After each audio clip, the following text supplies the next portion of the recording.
बेसब्री से इंतजार करते हैं प्रभु के कलाम का। सचमुच में ये अनमोल घड़ी है, सचमुच में ये बहुत सुंदर समय है जब आपके कदम प्रभु के घर में जैसे ही आप एंट्री करते हैं, प्रवेश करते हैं, और जैसे ही आप अपने घरों से प्रभु का नाम लेकर निकलते हैं उसकी महिमा के लिए, वो भी अनमोल घड़ी है, वो भी सुंदर समय है जो आप अपने घर से अपने कदमों को निकालते हैं। ऐसा सुंदर समय परमेश्वर हमारे जीवन में रोज दे, प्रतिदिन हम उसकी महिमा करने के लिए इकट्ठा होने पाएं। अपनी विचारधाराएं आप फिर से चेक करें, अपने गुस्से, अपने क्रोध, अपने विचारों को, चाहे वो किसी के प्रति भी है, उसको फिर से आप चेक करें। जब आप गुस्से को दोबारा से चेक करेंगे, हो सकता है आपको खुद ही शर्म आए कि मैंने ही गलती की है। बहुत सारे लोग जब गुस्सा करते हैं, जब क्रोध करते हैं, उस गुस्से और क्रोध में जब बात की गहराई में जाओगे तो हो सकता है आधे से ज्यादा आप गलत हो। लेकिन गलत कोई भी हो,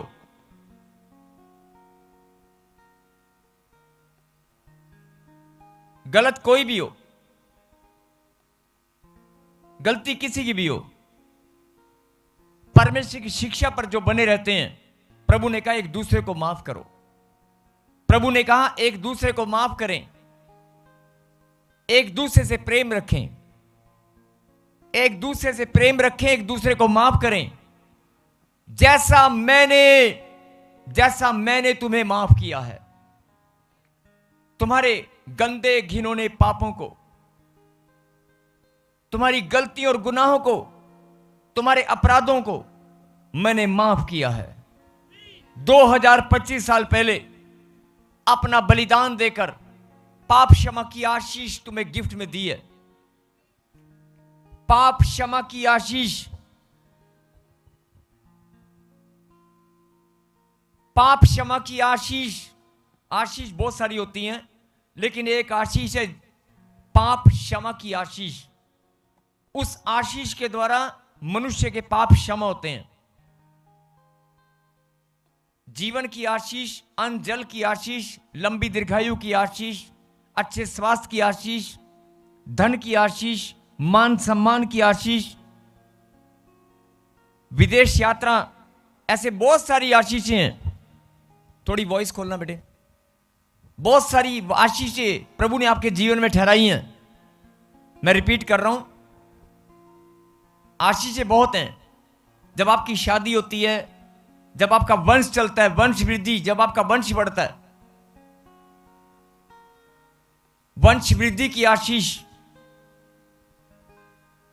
बढ़ोतरी की आशीष, कामयाबी की आशीष, सफलता की आशीष, मान सम्मान की आशीष, धन की आशीष, लंबी दीर्घायु की आशीष, अच्छे स्वास्थ्य की आशीष, मान सम्मान, एक ब्लेसिंग है। एक दूसरे को हाथ पकड़ कहें जागते रहो, क्योंकि जो आशीष मिलने वाली है वो कहीं आप ही को मिलनी चाहिए। नहीं, जागते रहो। और ज्यादा नहीं, अपने ध्यान को केंद्रित करके रखना। आज वो आशीष मिलेगी, आज वो आशीष मिलेगी जो कभी सोचा नहीं होगा। आमीन। और वचन के बाद आप हैरान हो जाएंगे। आज वचन के बाद आप हैरान हो जाएंगे कि सचमुच में मैंने सोचा नहीं था जो आज मुझे मिला है। आमीन। जो आज मुझे मिला है मैंने कभी सोचा नहीं था। इतनी बड़ी आशीष मेरे खुदा ने मुझे आज दी है। आप धन्य हैं। बोल आमीन। आमीन। इसलिए वचन को ध्यान से सुने। और मैंने कहा कि गुस्से और क्रोध की बात मैं क्यों कर रहा हूं, क्योंकि आपके विचार, आपकी सोच, आपका स्वभाव, ये 2-3 चीजें आपकी ब्लेसिंग में बहुत बड़ी बाधा बन जाती हैं। इसलिए जब आप प्रभु के पास आए, जब परमेश्वर के कलाम को आप सुनने के लिए अपना मन खोलें, तो परमेश्वर ने वचन में, एक वचन को मैं बताऊंगा,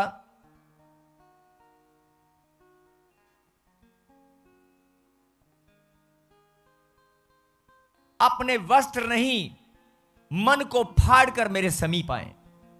क्या लिखा परमेश्वर ने? अपने वस्त्र नहीं मन को फाड़ कर मेरे पास आए। मतलब पुराने समय में राजा महाराजा को जब दुहाई देते थे, जब दुहाई दी जाती थी, जब अपनी बात राजा महाराजा के दरबार में पहुंचानी होती थी या कोई दुख व्यक्त होता, कोई दुख को व्यक्त किया जाता था, तो लोग अपने कपड़े फाड़ा करते थे। अपने दुख को जाहिर करने के लिए अपने कपड़े फाड़ दिया करते थे। अपनी बात रखने के लिए अपने कपड़े फाड़ दिया करते थे पुराने समय में। इसलिए परमेश्वर ने कहा, मैं तेरे दुख और तकलीफ को जानता हूं। मैं तो तेरे दुख और तकलीफ सब जानता हूं। मेरे समीप आने से पहले अपने वस्त्र को फाड़ना जरूरी नहीं है। वस्त्र को मत फाड़, लेकिन फाड़ना है तो अपने मन को फाड़। अपने मन को फाड़ कर मेरे पास आ। और मन को फाड़ने का मतलब है कि मन खाली होना चाहिए। मन को फाड़ना मतलब मन को खोल और अपने अंदर जो कचरा भरा है उसे निकाल दे। जो गंदगी है, जो गुस्सा है, क्रोध है, उसे निकाल कर फेंक दे। मेरे पास, मेरे समीप आने से पहले अपने मन को खाली कर। और जब तू अपने मन को खाली करेगा, मत सोच के मुझे आशीष मिलेगी, चंगाई मिलेगी, मुझे कर्जे से छुटकारा मिलेगा या नहीं मिलेगा। जो सोचना है, जो भी तेरा सोचना है, उसे बंद कर। केवल समर्पित हो जा। अपने मन को खुदा की ओर लगा। अपने मन को खाली कर और अपनी आशीष को रिसीव कर। बोल हालेलुया। सब लोग कहें, परमेश्वर मैं धन्यवाद करता हूं आज के वचन के लिए, आज की शिक्षा के लिए मैं धन्यवाद करता हूं। और सचमुच में प्रभु ने, मैं बता रहा था आपको कि जितनी भी ब्लेसिंग प्रभु ने दी है, जितनी भी ब्लेसिंग परमेश्वर ने दी है, उनके अंदर एक आशीष मनुष्य जाति के लिए, इंसान के लिए, परमेश्वर के बेटे बेटियों के लिए सबसे जरूरी आशीष है। सबसे ज्यादा जरूरी आशीष है। उस आशीष के बिना शैतान कभी भी दूसरी ब्लेसिंग आपके पास आने नहीं देगा। एक ऐसी आशीष है, जब तक वो मनुष्य के पास ना हो तब तक बाकी आशीषें आपके पास नहीं आ सकती। और शैतान इस बात का बहाना बनाकर आपकी ब्लेसिंग को रोकता है। और वो आशीष है पाप क्षमा की आशीष। अगर आपके पाप क्षमा नहीं होंगे, अगर आपके पाप क्षमा नहीं होंगे और ये आशीष आपके पास नहीं आएगी, जब गुनाह माफी नहीं होंगे तो ब्लेसिंग कहां से आएगी? शैतान इस बात का बहाना बना के रखता है। इसीलिए परमेश्वर ने मनुष्य के लिए पाप क्षमा की आशीष देने का भी रास्ता बना दिया।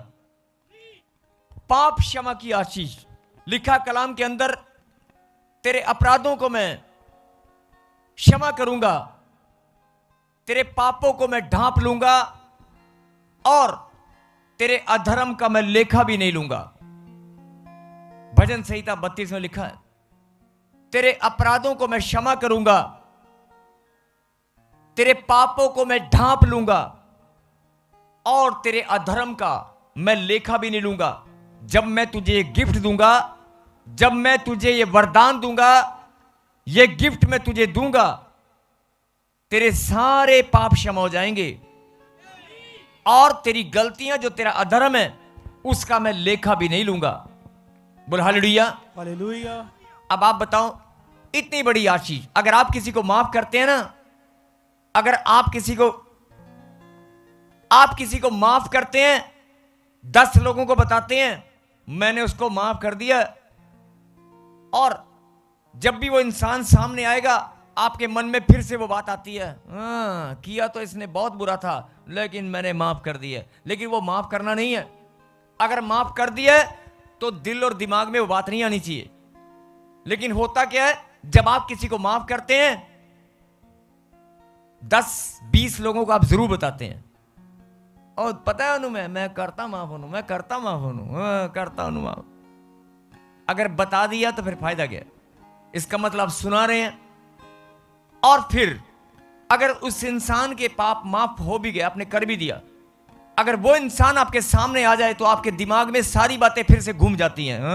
अच्छा, लेकिन जब आप परमेश्वर के सामने आते हैं, परमेश्वर ने आज से 10 साल पहले, 20 साल पहले, 5 साल पहले, 3 महीने पहले जब आपको पाप क्षमा की आशीष दी, जब आपके गुनाहों को माफ कर दिया, वो दोबारा कभी याद नहीं करता। आप याद करते होंगे लेकिन परमेश्वर याद नहीं करता। उसने कहा मैं तेरे अधर्म का लेखा नहीं लूंगा और तेरे गुनाहों को फिर से याद नहीं करूंगा, स्मरण नहीं करूंगा। जब भी तू मेरे पास आएगा मैं तेरी गलतियों को फिर से याद नहीं करूंगा, मैं भूल गया हूं। कितनी बड़ी आशीष, कितना बड़ा गिफ्ट परमेश्वर ने हमें दिया है। और मैं फिर बता रहा हूं कि अगर आप किसी को माफ करते हैं तो जब भी वो इंसान आपके सामने आएगा आपको सारी बातें याद आती हैं। लेकिन ये परमेश्वर है जिसने आपको माफ करने के बाद भी, छोटी गलती हो बड़ी गलती हो, गंदे घिनौने नीच पापों को, कैसी भी गलती, कैसे भी अधर्म हो, अगर उसने माफ कर दिया तो कर दिया, लेकिन दोबारा याद नहीं करता। ऐसा गिफ्ट परमेश्वर ने हमें दिया है। उस गिफ्ट के लिए ताली, जोरदार धन्यवाद की। ऑनलाइन जुड़े हैं, परमेश्वर हम सबको आशीष दे। क्या आमीन? आमीन। आइए प्रभु के वचन में। धन्यवाद पिता परमेश्वर, आज आपके कलाम को सुनने के लिए जितने भी लोगों ने अपने मन को खोला है और जिन लोगों ने अपने मन को फाड़ लिया है, जितने भी लोग आज प्रभु जी आपके समीप आए हैं, मेरे पिता सब पर दया करने वाले, सबको आशीष देने वाले आप परमेश्वर हैं। अगर हम सब मिलकर प्रार्थना करते हैं, मेरे पिता, अगर हमारे जीवन में कोई गलती, कोई गुनाह अभी भी बाकी है, कोई पश्चाताप करना हम भूल गए हैं, और अगर कोई ऐसा गुनाह हम कर बैठे हैं जिसको करने के बाद हम माफी मांगना भी भूल गए हैं, और पिता परमेश्वर अगर किसी का हृदय हमने दुखाया है, किसी के साथ धोखा हमने किया है, आपकी आज्ञा उल्लंघन हमसे हो चुकी है, आपकी विधियों से हम हट चुके हैं। आज्ञा उल्लंघन करना, विधियों से हटना, आपकी योजना के विपरीत कार्य करना, ये सारी बातें हमारे जीवन में बहुत बार हो चुकी हैं। लेकिन खुदा, अगर फिर से हम कोई गलती कर चुके हैं, जाने और अनजाने में कोई भी पाप, कोई भी गुनाह हमसे हो चुका है, आज हम फिर से आपके चरणों में विनती और प्रार्थना करते हैं, जो पाप क्षमा की आशीष आप हमें देते आए हैं। मेरे खुदा, हर एक पाप को फिर से आप माफ करें। अपनी दया, अपना अनुग्रह आज फिर से हमें दें। पाप क्षमा की आशीष आप हमें दें पिता परमेश्वर। हमारे गुनाहों को माफ करें और हम पर दया करें। धन्यवाद पिता परमेश्वर। हम अपने मनों को खाली करते हैं, अपने मनों को आपके चरणों में लेकर आते हैं, और आज के वचन को सुनकर अपनी आशीष को, जो आशीष आपने हमारे लिए भेजी है, मेरे पिता, वो आशीष हमें मिलने पाए, यीशु मसीह के नाम में कहें आमीन। यस, निकालें प्रभु के कलाम से यशायाह नबी की किताब, यशायाह नबी की किताब 65 चैप्टर, और एक निकालेंगे रोमियो 10वां अध्याय 20वीं आयत को हम पढ़ेंगे। पहले पढ़ेंगे रोमियो 10 का 20। रोमियो 10 का 20 हम पढ़ेंगे, लेकिन उसको भी पढ़ने से पहले मैं फिर बोल रहा हूं, यशायाह 65 चैप्टर हम निकाल लें, और रोमियो 10 का 20, और एक और वचन सपन्या नबी की किताब, लेकिन अभी अपनी अपनी बाइबल में आप निकालें रोमियो 10 का 20।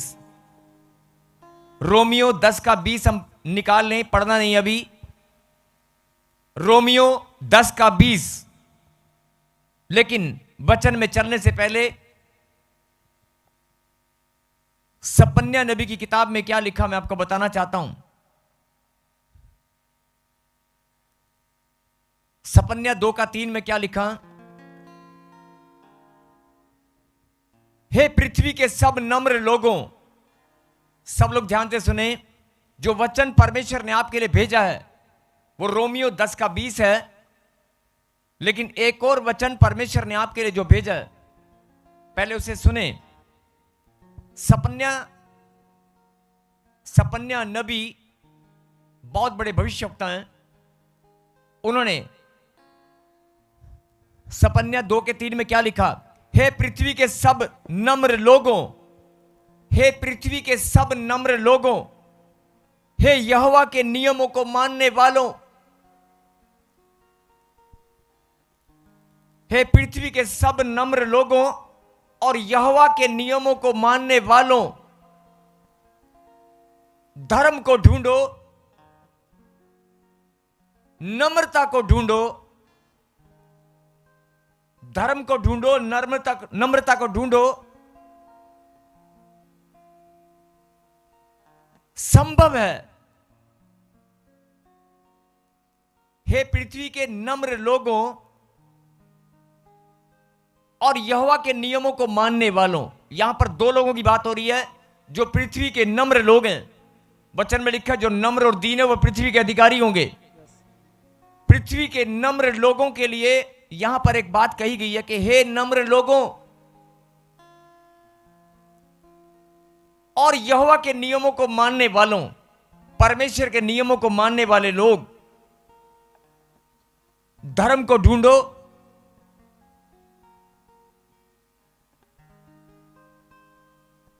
नम्रता को ढूंढो। अगर तुम्हारे जीवन में नम्रता कहीं खो गई है, धर्म को ढूंढो कि धर्म है कहां।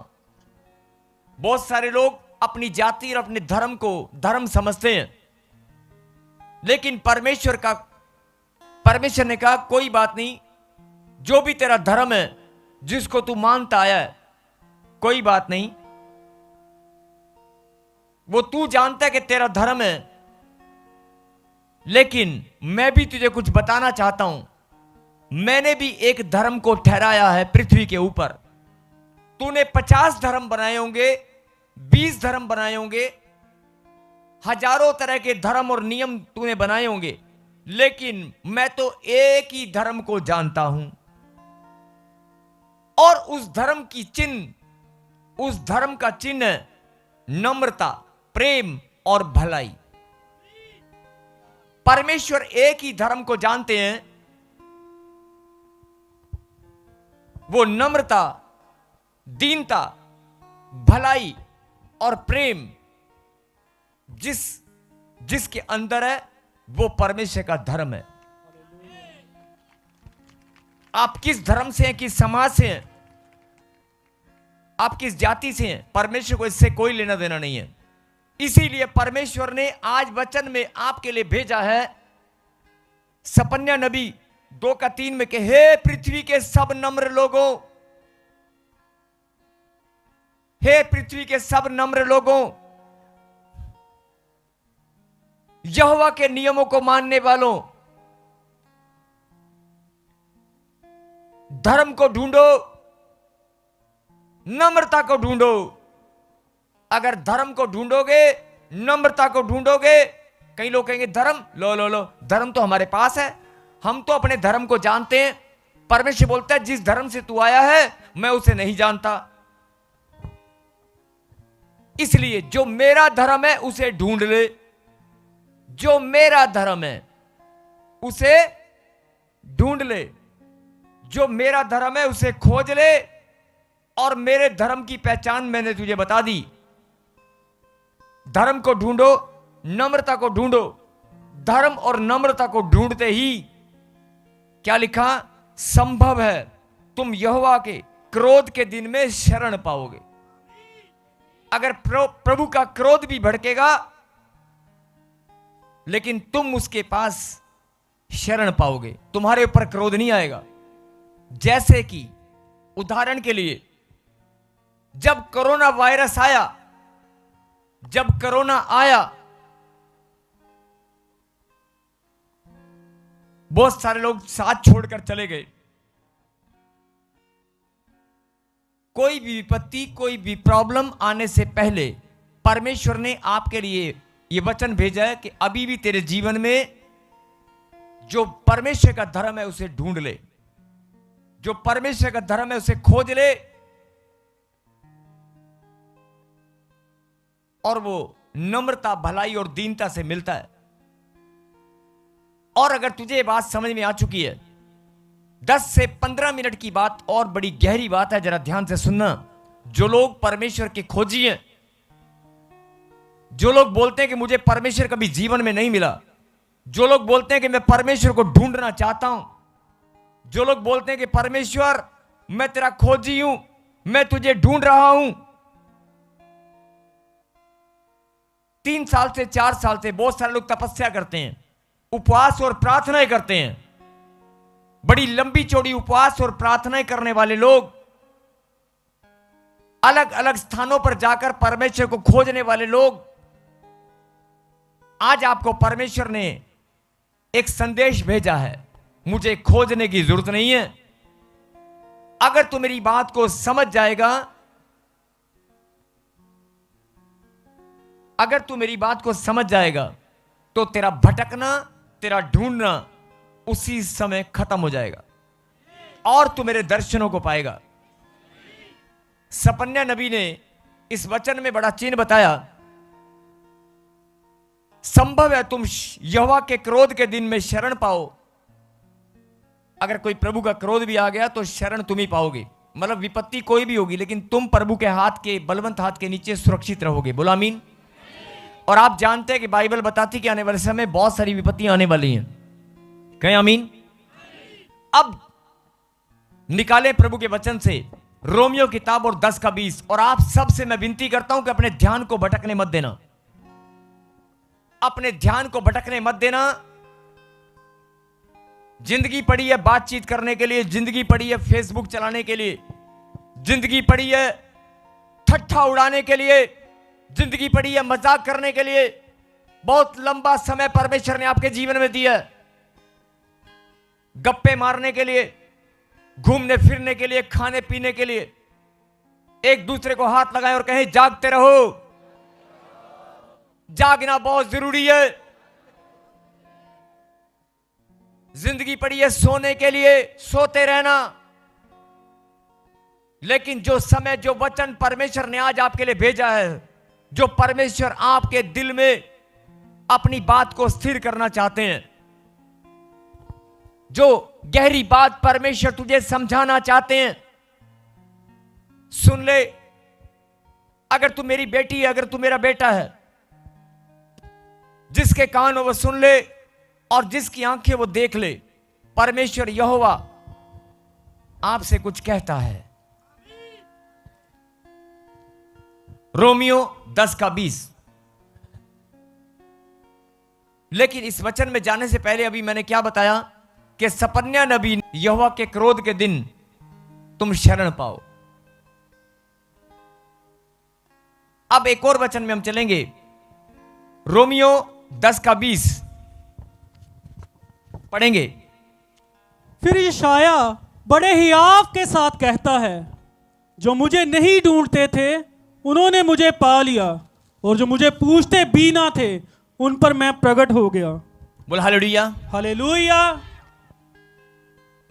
जिनके अंदर गुस्सा है, जिनके अंदर क्रोध है, जिनके अंदर नशा भरा हुआ है और जो दिन रात आंसू बहाते हैं, परमेश्वर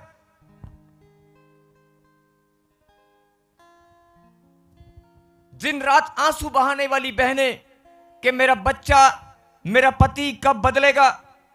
ध्यान से सुनना, आज वचन से जो आप लेकर जाओगे, इस वचन से आपके घर के हालात और परिस्थितियां, आपके बिजनेस कारोबार की परिस्थितियां ऐसे यूं बदल जाएंगी, ऐसे ऐसे ऐसे ऐसे बदल जाएंगी। आज बात समझने की है। सिर्फ 10 मिनट अगर आपने बात को गहराई से समझ लिया, मैंने कहा ना, ये भविष्यवाणी है कि आज जो काम आपके जीवन में बहुत लंबे समय से नहीं हुआ, वो आज होगा। आज। आमीन।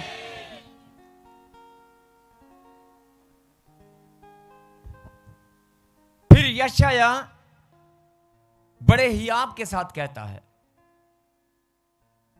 यहां पर यशायाह की बात लिखी गई है। वो क्यों लिखी गई है? रोमियो की किताब में यशायाह का नाम क्यों आया? क्योंकि यशायाह ने भी ये बात कही थी। जब आप 65 यशायाह की किताब में, जो भविष्यवक्ता है, बहुत बड़े नबी हैं, उनकी किताब में 65 चैप्टर आप खोलेंगे। जब आप 65 चैप्टर खोलेंगे तो उसमें क्या लिखा, मैं वैसे ही पढ़ देता हूं। 65 और उसकी पहली आयत में क्या लिखा? जो मुझको पूछते भी ना थे वे मेरे खोजी हैं, और जो मुझे ढूंढते भी ना थे उन्होंने मुझे पा लिया। सुनेंगे ध्यान से। यशायाह नबी 65 चैप्टर और पहली आयत में लिखा है, जो मुझको पूछते भी ना थे वे मेरे खोजी हैं।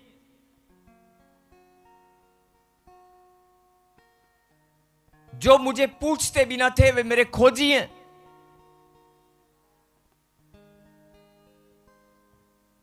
जो मुझे पूछते भी ना थे वे मेरे खोजी हैं। इसका मतलब मालूम है? पूछेगा कौन? हाथ लगाएं और कहीं जागते रहो। पूछेगा कौन?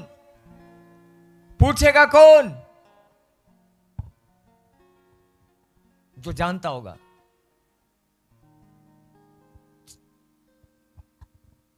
इस वचन को मैं दोबारा पढ़ूंगा, लेकिन पहले हम पढ़ते हैं। जो मुझको पूछते ना थे वे मेरे खोजी हैं। आप बोलें, एक बार फिर से बोलें। जो मुझे पूछते भी ना थे वे मेरे खोजी हैं, और जो मुझे ढूंढते भी ना थे उन्होंने मुझे पा लिया। ये यशायाह की किताब में लिखा है, यशायाह नबी की किताब में 65 चैप्टर में। अब रोमियो की किताब हम खोलेंगे, रोमियो की किताब में पढ़ेंगे। या क्या लिखा? यशायाह, फिर यशायाह बड़े हियाव के साथ कहता है। फिर यशायाह बड़े हियाव के साथ कहता है। यहां भी यशायाह की बात आ गई। और वो क्या कहता है? जो मुझे नहीं ढूंढते थे, मेरे पीछे बोले, जो मुझे नहीं ढूंढते थे उन्होंने मुझे पा लिया। इसका क्या मतलब है? जो मुझे ढूंढते ना थे, उन्होंने, बेचारों ने कभी ढूंढा नहीं है। बस उनके भलाई, उनकी सच्चाई, उनके हृदय में प्रेम को देखकर मैंने उनके ऊपर ऐसा अनुग्रह कर दिया कि वो सीना फुलाकर कह सकते हैं, सानू रब मिल गया है। हालेलुया! उन्होंने मुझे पा लिया। बात समझ रहे हो? जो मुझे ढूंढते ना थे। अब अपनी आत्मा में आप झांक कर देखें, जो ऑनलाइन सुन रहे हैं, अपनी आत्मा में, अपने मन में, अपने हृदय में झांक कर देखें। आप परमेश्वर को ढूंढने नहीं गए थे, आप परमेश्वर को खोजने नहीं गए थे, लेकिन परमेश्वर ने आपके जीवन में ऐसा चमत्कार किया, ऐसी योजना बनाई, आपने खुदा को पा लिया है। आपने खुदा को पा लिया है। और बात उनसे कही जा रही है जो ढूंढते ना थे।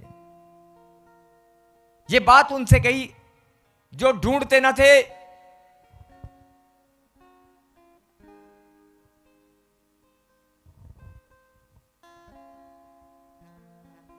कहीं हालेलुया। फिर से कहें, जो मुझे नहीं ढूंढते थे उन्होंने मुझे पा भी लिया। बोलो आमीन। हाँ जी, कौन है जिन्होंने परमेश्वर को पा लिया है? लेकिन आपने ढूंढा नहीं था। आप जंगलों में, सड़कों पर, इधर उधर कहीं ढूंढने नहीं गए, लेकिन खुदा ने ऐसा अनुग्रह किया, आपने उसे पा लिया है। पा लिया कि नहीं? अरे कितनी सुंदर बात परमेश्वर ने आपको बताई है। सीना फुलाकर बोल सकते हैं, अरे मैंने खुदा को पा लिया है। हाँ जी, बोल सकते हैं कि नहीं? परमेश्वर आपके पास है कि नहीं? पीछे वाले, दाएं वाले, बाएं वाले, ऑनलाइन वाले, अगर तुम्हें यह बात समझ में आ गई है ना कि मैंने खुदा को पा लिया है, जिसके पास खुदा है, पहले पूरी बात करी, एक बार बैठ जाएं, कोई खड़ा ना रहे, बैठे बैठ जाएं और जो गहरी बात है उसे सुने। जो मुझे नहीं ढूंढते थे उन्होंने मुझे पा लिया, और जो मुझे पूछते भी ना थे, मेरे पीछे बोले, और जो मुझे पूछते भी ना थे, और जो मुझे पूछते भी ना थे। अब जरा 65 जब यशायाह में क्या लिखा, जो मुझे पूछते ना थे वे मेरे खोजी हैं। जो मुझको पूछते भी ना थे वे मेरे खोजी हैं, मतलब मुझे ढूंढ रहे हैं। और यहां पर क्या लिखा, बात की गहराई है, जरा समझना। जो मुझे पूछते ना थे वो मेरे खोजी हैं, और जो मुझे, यहां पर लिखा, जो मुझे पूछते ना थे उन पर मैं प्रकट हो गया हूं, उन पर मैं। अब एक बात सुने, कईयों को समझ नहीं आया होगा, थोड़ा ध्यान से सुने। मान लीजिए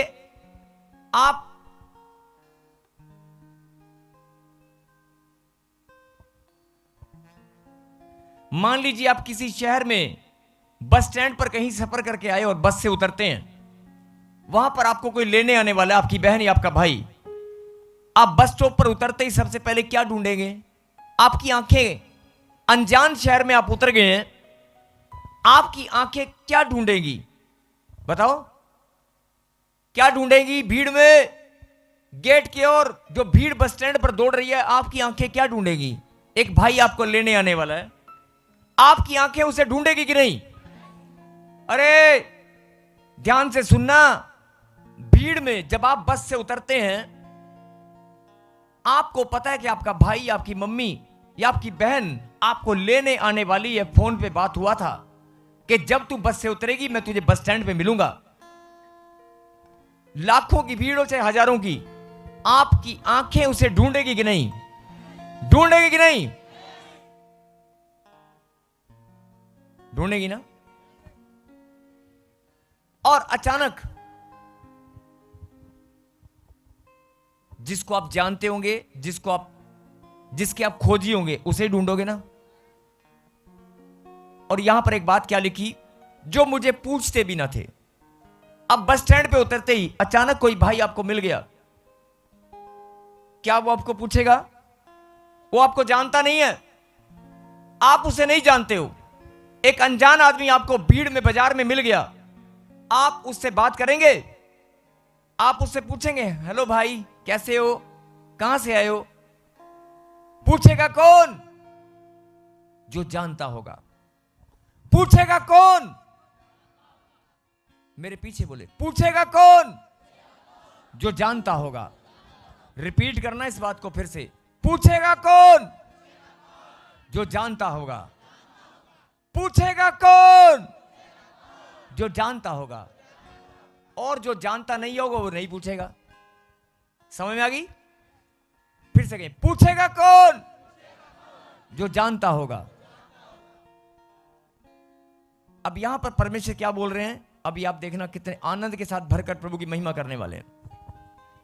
जो मुझे पूछते ना थे, जो मुझे, वे मेरे खोजी हैं और उन पर मैं प्रकट हो गया हूं, है ना। अभी आपको ना एक करंट आएगा सबके अंदर, देखना भी, अभी सबके सब सुनो सुनो सुनो सुनो, करंट आएगा और बड़ी जोर से आएगा, देखना भी। क्योंकि आपको जब पता लगेगा ना कि मैं, आपको पता ही नहीं अभी आप कौन है, अभी देखो आप कौन है, पता चलेगा। मैंने क्या कहा, एक बहन अगर बस स्टैंड पर भीड़ में कहीं उतरेगी, वो अनजान लोगों से बात नहीं करेगी, कोई जानकार मिलेगा तो उसे पूछेगी, अनजान से तो नहीं करेगी ना। यही बात, पूछेगा कौन? जो जानता होगा। अब यहां पर लिखा, जो मुझे पूछते भी ना थे, जो मुझे पूछते भी ना थे। अभी आपने क्या कहा था, पूछेगा कौन? जो जानता होगा। जो मुझे पूछते भी ना थे। इसका मतलब जानते हैं। यहां पे प्रभु किसकी बात कर रहे हैं? लिखा जो मुझे पूछते ना थे। पूछेगा कौन? अब परमेश्वर यहां पर क्या बोल रहे हैं? जो मुझे पूछते ना थे। इसका मतलब जानते होंगे। इसका मतलब जानते हैं, जानते हैं, लेकिन पूछना भूल गए हैं। यहां पर साफ साफ परमेश्वर यह बात बताना चाहते हैं। पूछेगा कौन? जो जानता होगा। जो मुझे पूछते भी ना थे। परमेश्वर बोल रहे हैं जो मुझे पूछते भी ना थे। इसका मतलब जान पहचान तो पहले से होगी। अगर आपको कोई जानता है और वो आपको ना पूछे, कैसा लगेगा? यही बात परमेश्वर यहां पर बताना चाहते हैं। जिन्होंने मुझे पूछना छोड़ दिया है, मेरा नाम जानते हैं, मेरा काम जानते हैं, मेरी सामर्थ्य जानते हैं, मुझे पहचानते हैं, जानते हैं, लेकिन पूछना छोड़ दिया है। मतलब या तो घमंड से, या विश्वास में गिरकर, या फिर अक्कड़ दिखाकर। अक्कड़ दिखाते हैं, मतलब किसी ना किसी कारण से। आपने देखा होगा बहुत सारे प्रभु को जानते हैं, जानते हैं यीशु मसीह कौन है, जानते हैं परमेश्वर की सामर्थ को कि वो तेरे जीवन को बदल कर रख सकता है, जानते हैं परमेश्वर की सामर्थ को कि वो मुर्दों में जान डाल सकता है, जानते हैं वो चंगाई दे सकता है, वो गांठ गिल्टियां पत्तियां सोड़ियां धुआं बनकर उड़ा सकता है। जानते हैं, परमेश्वर को जानते हैं, लेकिन पूछना भूल गए हैं। अब आपका रिश्तेदार जिसे आप जानते हैं अचानक आपके सामने आ जाए और आप उसको इग्नोर करें, गुस्सा नहीं आएगा? यही बात परमेश्वर समझाना चाहते हैं कि जो मुझे पूछना छोड़ दिया है, जिन लोगों ने मुझे पूछना भूल गए हैं, जो मुझे पूछते ना थे, मेरे पीछे गए, जो मुझे पूछते ना थे, उन पर मैं प्रकट हो गया हूं। मतलब समझे? जो मुझे पूछते ना थे उन पर मैं प्रकट हो गया हूं। वे मेरे खोजी हैं, मुझे ढूंढ रहे हैं। हे प्रभु फिर से बता दे कहां मिलेगा, फिर से बता दे कहां मिलेगा। बात समझ में आई? जो मुझे ढूंढते ना थे, जिन्होंने बेचारों ने मुझे कभी ढूंढा ही नहीं, साफ दिल के हैं, पोले पाले हैं बेचारे, बोले बाले हैं, बस नम्रता उनके अंदर है, भलाई का काम करते हैं, एक दूसरे से प्रेम रखते हैं, किसी का बुरा नहीं करते। नहीं नहीं जे कोई कह दे ना बुरा करना है, ਇਹਨੂੰ ਮਾਰਨਾ, ਇਹਨੂੰ ਧੋਖਾ ਦੇਣਾ, ਨਹੀਂ ਯਾਰ ਮੈਂ ਨਹੀਂ ਬੁਰਾ ਕਰ ਸਕਦਾ ਕਿਸੇ ਦਾ। ਇਦਾਂ ਦੇ ਲੋਕੀ ਜਿਹੜੇ ਨੇ ਨਾ, ਜਿਹੜੇ ਕਿਸੇ ਦਾ ਬੁਰਾ ਨਹੀਂ ਚਾਹੁੰਦੇ, ਨਾ ਕਰ ਸਕਦੇ ਨੇ, ਨਾ ਕਦੇ ਕੀਤਾ। ਇਦਾਂ ਦੇ ਲੋਕਾਂ ਨੂੰ ਰੱਬ ਇੰਨਾ ਪਿਆਰ ਕਰਦਾ ਹੈ, ਇੰਨਾ ਪਿਆਰ ਕਰਦਾ ਹੈ। ਉਹਨਾਂ ਵਾਸਤੇ ਰੱਬ ਨੇ ਕੀ ਕਿਹਾ ਪਤਾ ਹੈ? जो लोग नम्र हैं, जो लोग भले हैं, जो लोग एक दूसरे से प्यार करते हैं, जिनके मन में भावना सच्ची है और किसी का बुरा नहीं नहीं नहीं नहीं, हाथ कांप जाते हैं, डर लगता है किसी का बुरा करने से पहले। नहीं नहीं मैं कहाँ इसका बुरा कर पाऊंगा, मेरा कर दिया यार, कर दिया, मेरे पैसे मार लिए कोई बात नहीं, मेरे पैसे मार लिए ना, मैनू गाला कढ़तियां, कोई नहीं यार मैं नहीं कढ़नी यार। इदां दे लोकी जड़े ने ना, उन्हां नू रब की कह रहा मालूम है? लेकिन सुनने से पहले फिर से कहे जागते रहो। हाथ लगाकर बोले जागते रहो। ऐसे भले लोगों को, नम्र लोगों को, जिनके अंदर प्रेम है, जो किसी का बुरा नहीं चाहते, न कर सकते हैं, ऐसे लोगों को परमेश्वर ने गिफ्ट दिया है। ऐसे लोगों को परमेश्वर ने एक अनमोल तोहफा, एक कीमती गिफ्ट दे दिया है। और वो गिफ्ट क्या मालूम है? सुनो,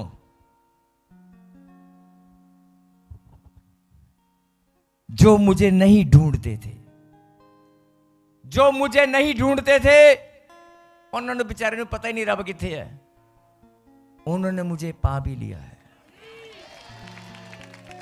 इट्स ए स्पिरिचुअल, एक बहुत बड़ा गिफ्ट है, ये बहुत बड़ा गिफ्ट है जो आपको मिल चुका है।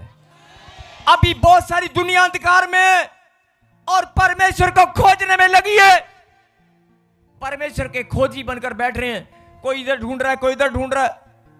सबसे बड़ी बात, चंगाई, धन दौलत मान सम्मान कर्जे से छुटकारा, अरे ये तो चुटकी भर में, 1 मिनट नहीं लगेगा, सब कुछ तुम्हारे पास होगा अगर तुम्हारे पास परमेश्वर है तो।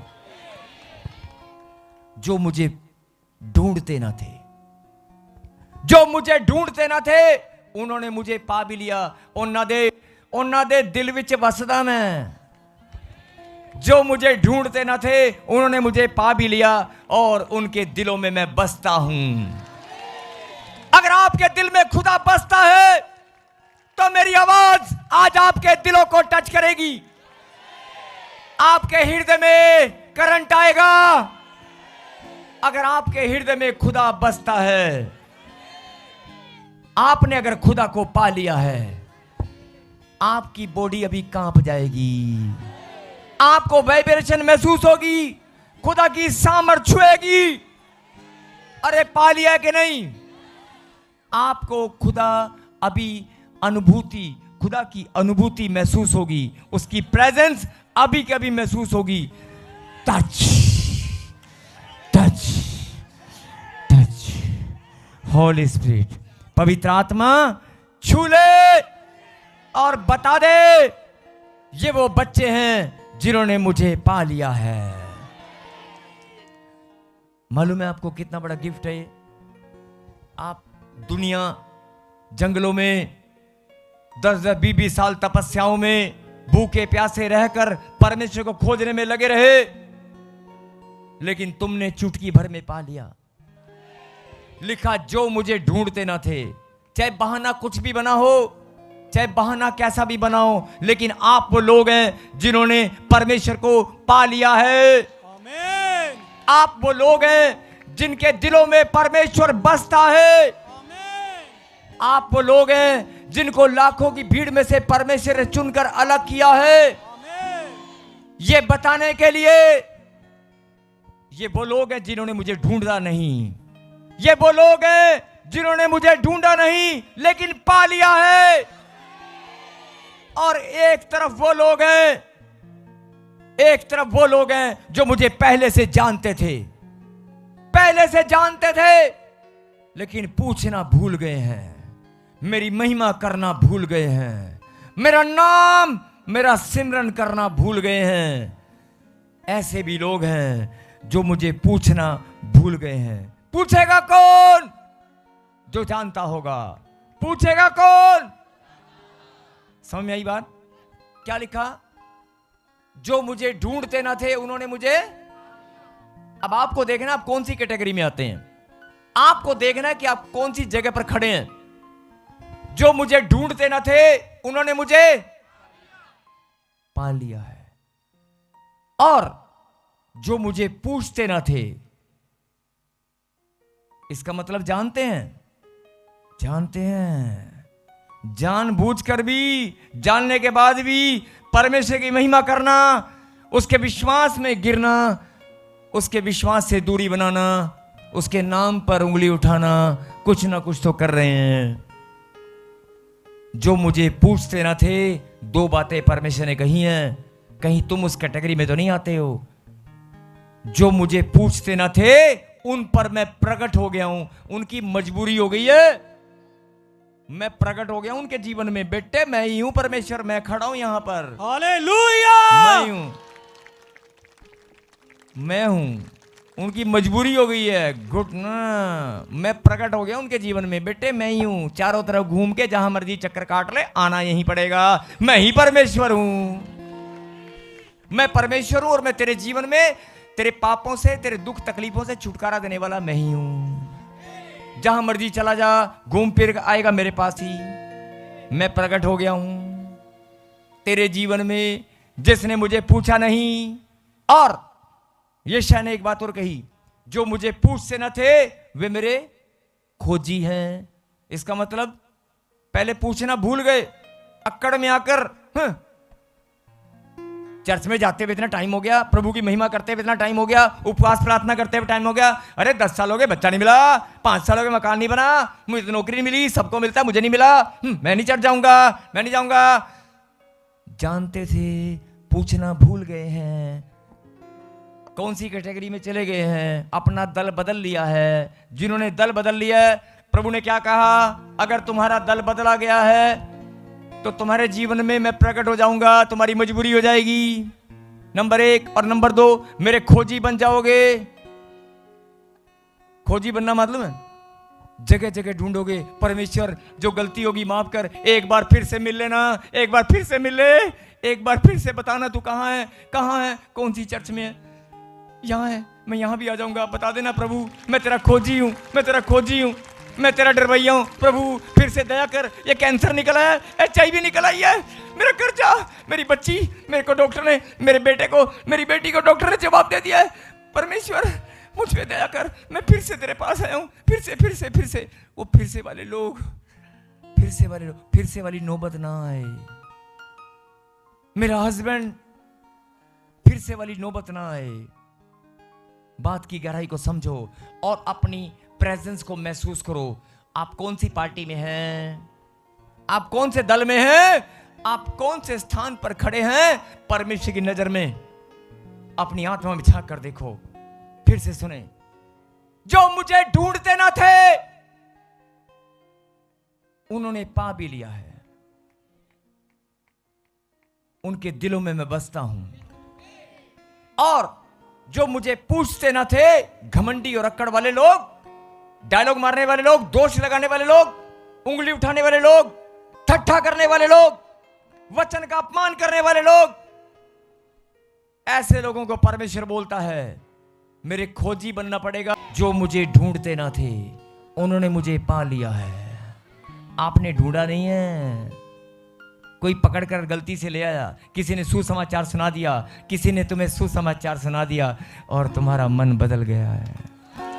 किसी ने सुसमाचार सुनाया, प्रभु का नाम बताया और उसके अनुग्रह की दृष्टि तुम पर ठहर गई है। किसी ने तुम्हें प्रभु का नाम बताया, प्रभु के बारे में बताया, उसकी दया के पात्र तुम बन गए हो। किसी ने बताया नहीं बताया, वो किसी वाला शब्द है ना, जो किसी, वो किसी को भी प्रभु नहीं भेजा है, वो किसी को भी प्रभु नहीं भेजा था। जाओ उसके घर में नाम बता दे, वो रो रही है, वो टूटी हुई है, वो परेशान है, जा मेरा नाम उसे बता दे, ये टूटी हुई है, परेशान है, मैं इसे खुशी और आनंद देना चाहता हूं, जीवन भर रोती आई है, मैं इसके जीवन को बदलना चाहता हूं। यही बात परमेश्वर आपसे समझाना चाहते हैं। जो मुझे ढूंढते ना थे उन्होंने मुझे पा लिया है, और जो मुझे पूछते ना थे वे मेरे खोजी हैं। जो मुझे पूछते ना थे वे मेरे खोजी हैं, और उन पर मैं प्रकट हो गया हूं। बात की गहराई को समझ चुके हो तो बजाओ ताली, करो धन्यवाद कि मैंने खुदा को पा लिया है। अगर खुदा को पा लिया है, सुनो, 16 साल से बच्चा नहीं है, 15 साल से औलाद नहीं है, क्या परमेश्वर की आंखें, क्या दोष लगाना कुड़कड़ाना बंद करो, दोष लगाना कुड़कड़ाना बंद करो। अगर घर नहीं बना, कर्जा है, नौकरी नहीं बनी, अरे परमेश्वर है वो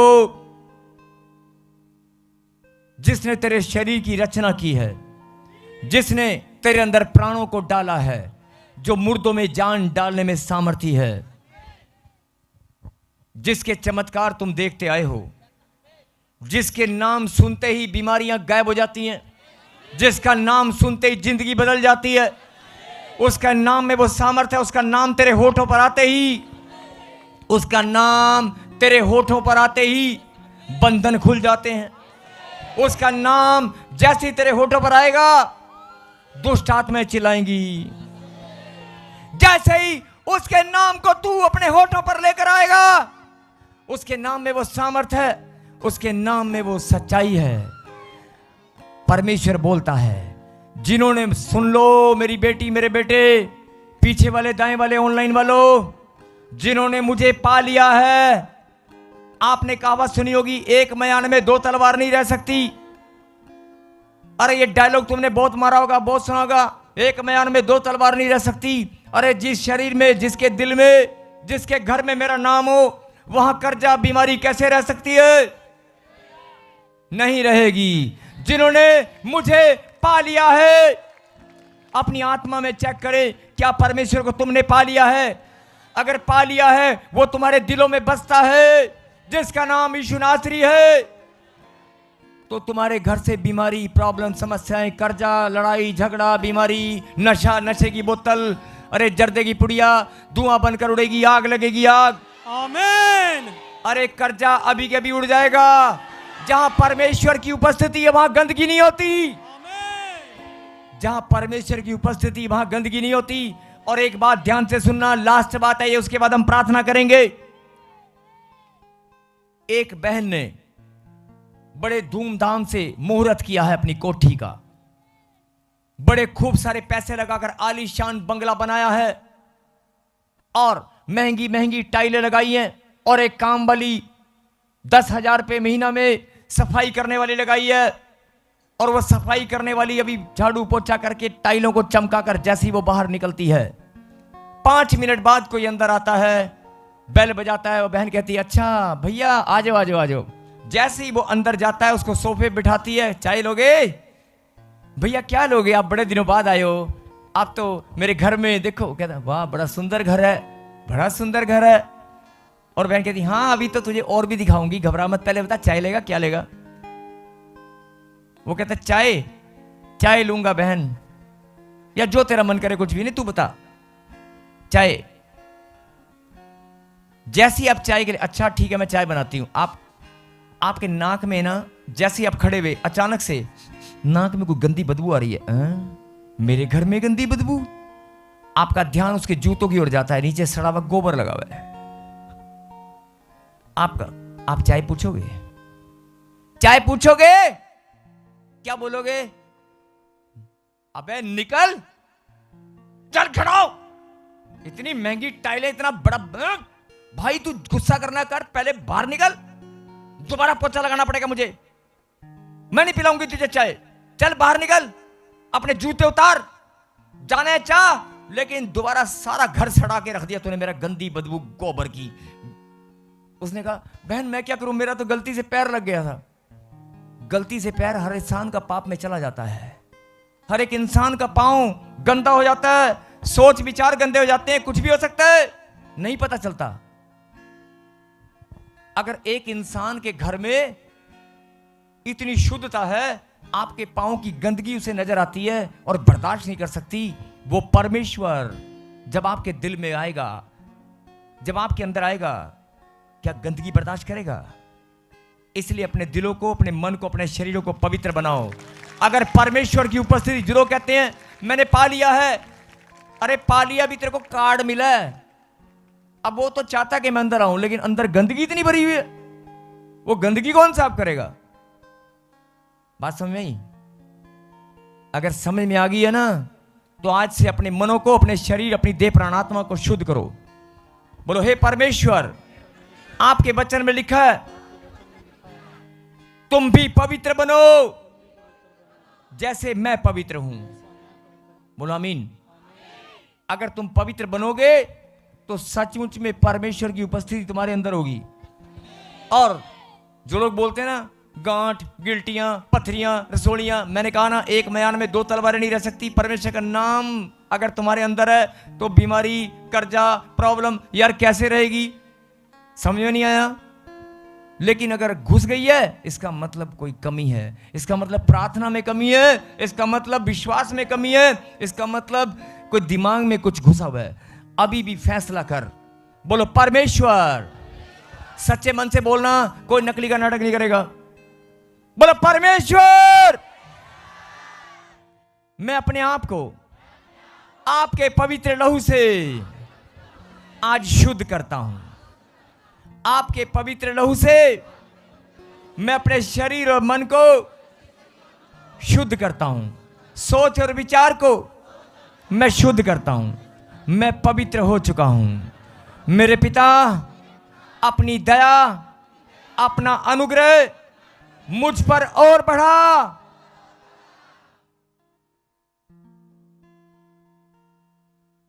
मैं आपकी महिमा, आपकी महिमा, फिर से बोले, मैं आपकी महिमा एक दिन नहीं, हर पल करना चाहता हूं, हर पल करना चाहता हूं। मुझ पर दया कर। कहीं आमीन। मेरे पिता, जिन बच्चों ने अपना मन फिराकर आज तेरे चरणों में विनती की है कि वो एक दिन नहीं, हर पल तेरी महिमा करना चाहते हैं, मेरे पिता तू इन्हें बढ़ाएगा और इनके जीवन को बदल देगा। मैं विश्वास करता हूं, धन्यवाद करता हूं। और आज जो गंदगी, जो कचरा, जो गंदी बदबू, चाहे वो पाप की है, इनके कामों की है, इनके रोजगार की है, इनके रिश्तों की है, आज मेरे पिता उसे आप उखाड़ कर इनके जीवन को, हम सब के जीवन को फिर से आप शुद्ध करें और ये सीना फुलाकर कहने पाए, मैंने खुदा को पा लिया है। जब आप सीना फुलाकर कहोगे ना, और सुनो ये भविष्यवाणी है, घर जाना, अभी भी अगर बात समझ में ना आई हो, जिनके बच्चे तंग करते हैं, जिनके पति कहना नहीं मानते, जिनके घर में नशा, प्रॉब्लम, समस्याएं बहुत ज्यादा है, उनको डर लगता है रात को जादू ढूंढना, अगर समस्याओं से डर लगता है तो सुनो, घर जाते ही प्रार्थना वाला तेल अपने आप को लगाएं और एक धन्यवाद का उपवास करें और 3 दिन, 5 दिन, 7 दिन, जितना आपका मन करे। यह भविष्यवाणी अगर 3 दिन भी आप बोलोगे ना, अपने घर में घूमते हुए, काम करते हुए, मैंने खुदा को पा लिया है, आप केवल घर में बोलते जाना, बोलते जाना, बोलते जाना, मैंने खुदा को पा लिया है, मैंने खुदा को पा लिया है, खुदा का हाथ मेरे ऊपर है। जब आप बोलते जाएंगे 3 दिन बोलकर देखना, 3 दिन में ऐसा चमत्कार होगा, जो बीमारियां, प्रॉब्लम, समस्याएं अपने आप बाहर निकलने का रास्ता ढूंढेंगी, उनकी मजबूरी हो जाएगी, क्योंकि यीशु मसीह प्रकट हो चुका है।